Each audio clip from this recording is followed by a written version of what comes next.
the Filipinos are asking for justice. The Filipinos are asking for the truth. Where is the people's money?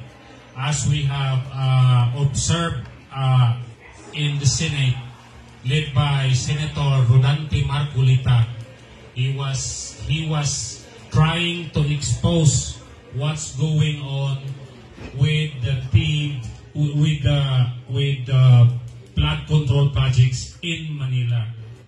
But then we discovered that Cebu is one of the biggest recipient of flood control project.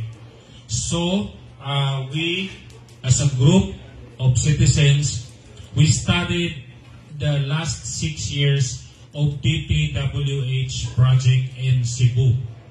And we have uncovered that from 2023 to 2025, Cebu got 26 billion allocation of flood control.